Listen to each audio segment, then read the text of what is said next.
and it will take us back. Whoa, hold on. Why did you unplug the phone?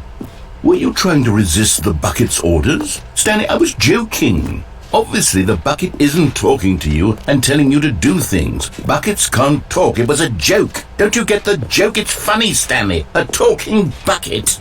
Ugh. Can't you see? Oh, goodness. I must have really bungled up the delivery if you actually took me seriously. Where did I mess up the joke?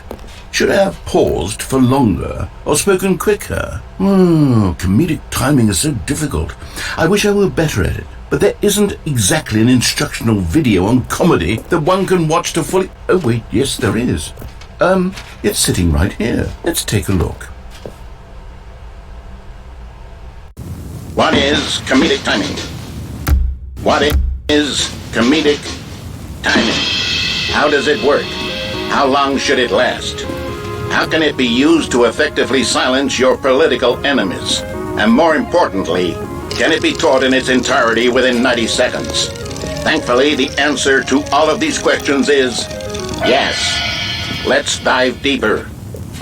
If you've ever told a joke or made someone laugh, in all likelihood, you did it while standing 50 to 80 centimeters from them in a room of no more than 76 degrees Fahrenheit, with one of your arms raised straight upward at a 15-degree angle from your body. These are the optimal conditions for good comedic timing. To begin the joke, start by stating and spelling your name. Next, provide a brief synopsis of the joke, including the specific times at which the recipient of the joke will laugh, and then spell out your name a second time. With these steps complete, it's time to begin the humor. Speak the entire joke in no more than 18 seconds and no less than 13 and a half, pausing only for bathroom breaks when necessary. When the joke has concluded, it is customary to inform your listener that the joke is over by declaring in your loudest possible voice, "I'm Dunny with the funny." Let's practice screaming, "I'm Dunny with the funny" now.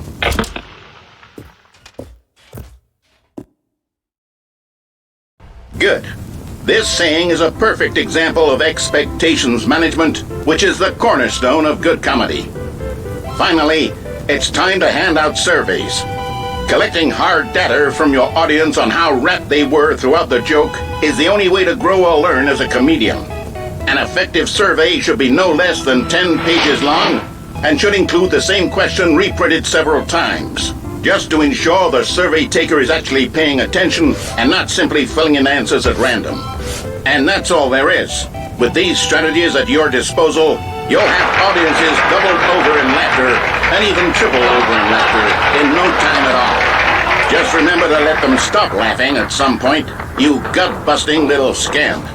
After all, with each of us needed on the front lines of the war to fight the 12-legged invader who threaten our very existence and to very likely die in a hailstorm of bullets and mandibles. All of us must be prepared to give our lives to this noble cause, just as our children must do after us, and their children after them. Godspeed, and may Earth reign supreme.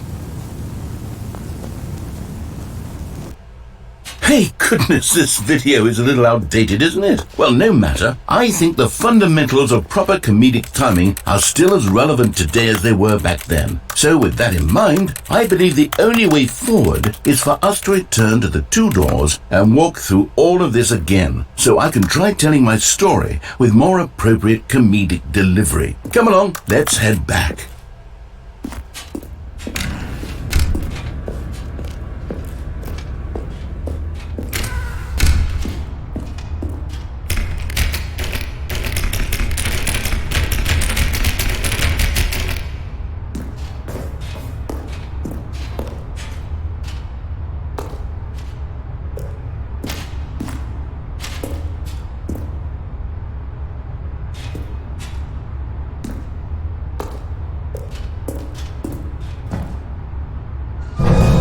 I can feel it.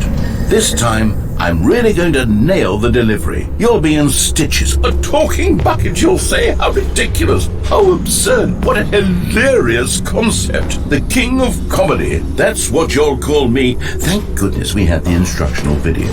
Otherwise, who knows where we'd be right now. Well, I wouldn't be the king of comedy, that's for sure. The bucket spoke to Stanley. The bucket spoke. The bucket spoke. Oh, I'll figure it out on the fly. No need to overthink things.